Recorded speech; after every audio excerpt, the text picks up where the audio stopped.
A palavra do Senhor diz, Amós 8:11.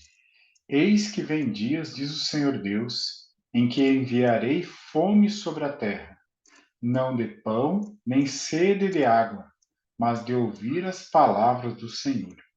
Enquanto esse dia não chega, vamos continuar estudando a palavra do Senhor. Vamos orar? Grande Deus, nos abençoe estudar a tua palavra, nos dê sabedoria, livra-nos do mal, em nome de Jesus. Amém. Na nossa série de estudos sobre o amor e a justiça de Deus, hoje vamos enfatizar o amor da aliança. A palavra aliança aparece a primeira vez na Bíblia no contexto do dilúvio. Deus estabelece um compromisso com Noé e sua família. Contigo, porém, estabelecerei a minha aliança. Entrarás na arca tu, teus filhos, tua mulher e as mulheres de teus filhos. Deus estabeleceu um compromisso de que a família de Noé seria salva do dilúvio através da arca, mantida por Deus.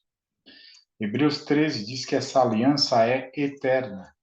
O Deus da paz que tornou a trazer dentre os mortos Jesus, nosso Senhor, o grande pastor das ovelhas, pelo sangue da eterna aliança. A aliança também está relacionada à palavra de Deus, aos 10 mandamentos. Olha o que diz em Deuteronômio 9. Subindo eu ao monte a receber as tábuas de pedra, as tábuas da aliança que o Senhor fizera convosco. Então, os 10 mandamentos são chamados de tábuas da aliança.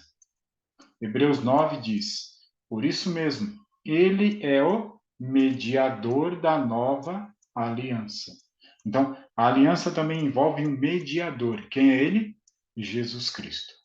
Se aprofundarmos ainda mais sobre o assunto da aliança, vamos perceber que Deuteronômio 28 apresentam as bênçãos e as maldições da aliança. E Deuteronômio 30 apresenta a restauração se o povo voltasse e se arrependesse. Então, a aliança é de Deus para com o seu povo. Amar é guardar a palavra. Jesus respondeu: Se alguém me ama, guardará a minha palavra, e o meu Pai o amará, e viremos para ele e faremos nele morada. Quem não me ama não guarda as minhas palavras. Então, a palavra de Deus e os mandamentos estão relacionados à aliança. Qual é a maneira de nós correspondermos ao compromisso que Deus faz para conosco? Amando a sua palavra, guardando a sua palavra. Se guardardes os meus mandamentos, permanecereis no meu amor, assim como também eu tenho guardado os mandamentos de meu Pai, e no seu amor permaneço. Então, quem ama, instrui. Então, para evitar um caminho errado, Deus nos dá o quê? Instrução. Ele nos dá mandamentos. Os mandamentos de Deus nós conhecemos, estão em Êxodo 20. Não terás outros deuses diante de mim, não farás para ti imagens de escultura, não tomarás o nome do Senhor teu Deus em vão, lembra-te do dia de sábado para o santificar, honra teu pai e a tua mãe, não matarás, não adulterarás, não furtarás, não dirás falso testemunho. Então, não mentir é o nono mandamento. É o mandamento esquecido, né? Não cobiçarás a casa do teu próximo, não cobiçarás a mulher do teu próximo. Esses são os mandamentos do Criador. A criatura estabeleceu outros mandamentos e os colocou no catecismo romano. E muitos dos cristãos hoje seguem a instrução das criaturas e não do Criador. O não de Deus é um sim para a vida. Deus criou o homem perfeitamente santo e feliz. Foi através da transgressão da lei de Deus, a lei do amor, que trouxe sofrimento e morte. Contudo, mesmo em meio dos sofrimentos que resultam do pecado, revela-se ainda o amor de Deus. Então, caminho a Cristo estabelece que a lei de Deus, sabe o que ela é? A lei do amor. Porque quem ama, instrui. Quem não ama, não instrui, abandona. Mas quem ama, ensina. Porque Deus amou ao mundo de tal maneira que deu seu Filho unigênito para que todo o que nele crê não pereça, mas tenha a vida eterna. Deus amou quem? O mundo. A instrução de Deus é para quem? Para o mundo. A palavra de Deus é para quem? Para o mundo. Os mandamentos de Deus são para quem? Para todo o mundo. Aquele que conta os fios de cabelo de sua cabeça não é indiferente às necessidades de seus filhos.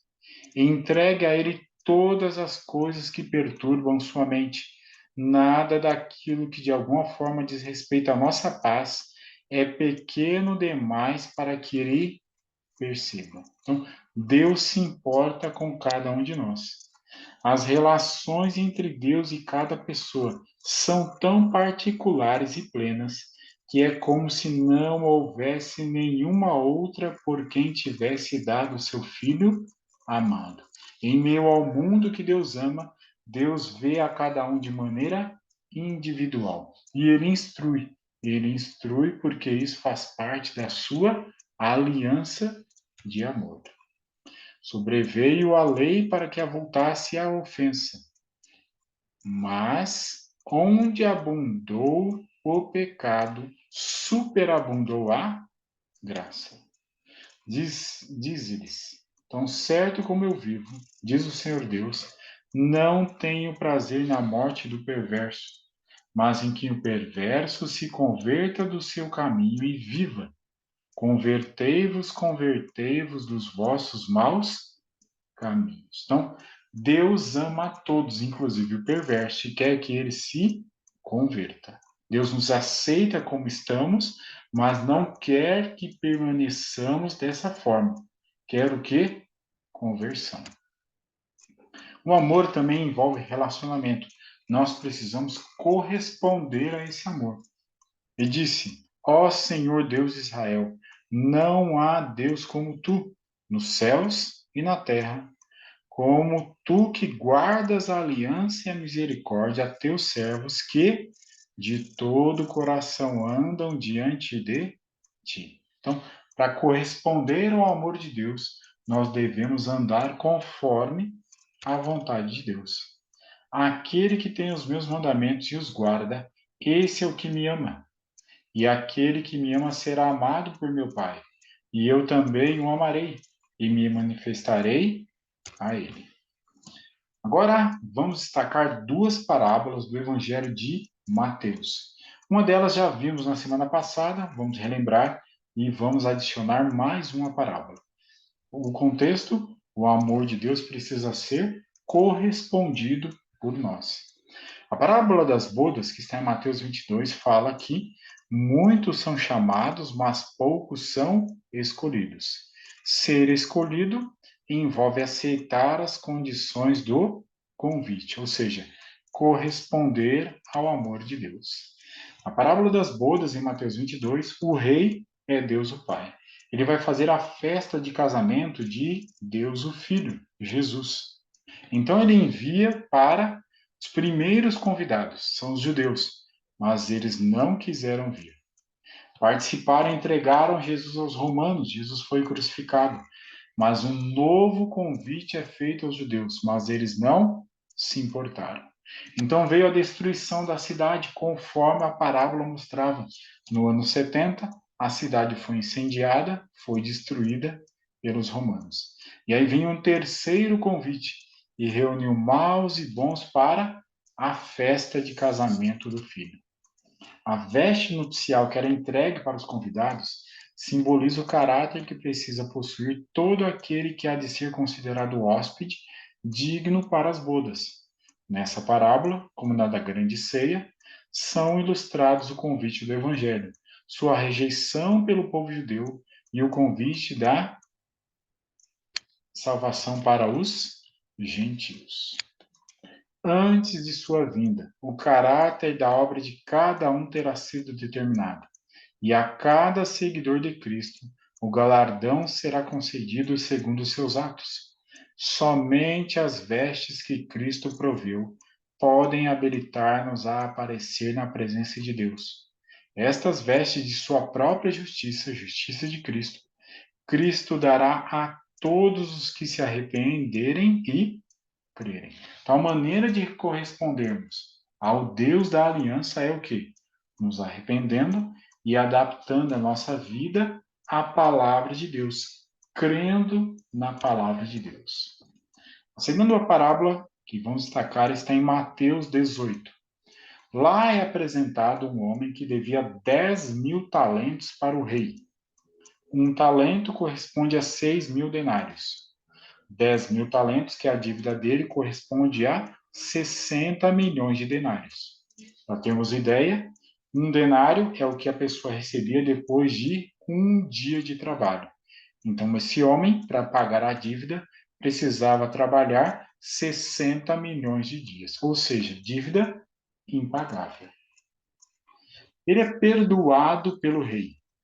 O rei se compadeceu dele. Você pode ler lá em Mateus 18.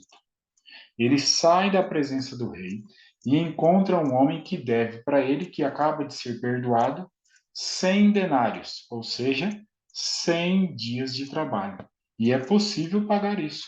Mas ele enforca o homem e leva ele para ser preso, até que ele pague a dívida. Algumas pessoas viram aquilo e perceberam que aquele que foi muito perdoado não perdoou. Aquilo é apresentado ao rei e o perdão é anulado.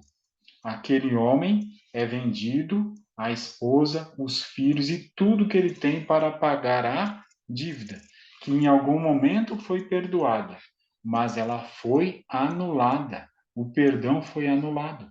O que essa parábola tem a nos ensinar? Que nós que recebemos de Deus o amor, nós devemos corresponder e levar esse amor a outras pessoas. O perdão que recebemos também devemos estender a pessoas que também falem conosco, ou vice-versa. Então, devemos não permitir que todas as bênçãos que recebemos não sejam também levadas a outras pessoas. Então, o perdão pode ser anulado de acordo com Mateus 18 e outros textos da Bíblia. Sim, Deus espera de nós entrega completa. Deus não determinou a existência do pecado, mas previu e tomou providências para enfrentar a terrível situação. Seu amor pelo mundo era tão grande que decidiu entregar seu filho unigênito. Deus não foi surpreendido. Lembra do Apocalipse? Ele é o cordeiro que foi morto desde a fundação do mundo. E Apocalipse diz também que ele é o primogênito dos mortos. Quando decidiu criar, ele estava disposto a morrer para salvar a criatura. Qual é a resposta que devemos dar? Entregar e confiar. Entrega e confia. Salmo 37 diz: entrega o teu caminho ao Senhor, confia nele e o mais ele fará. Essa é a minha decisão. Essa é a sua decisão. Se decidir seguir a palavra de Deus, você será mais feliz aqui e feliz em plenitude depois da volta de Jesus. Vamos orar? Grande Deus, obrigado pela sua aliança de amor. Ajuda-nos a correspondermos a este amor, sendo obedientes e guardando a tua palavra. E que estendamos este amor ao nosso próximo. Em nome de Jesus. Amém.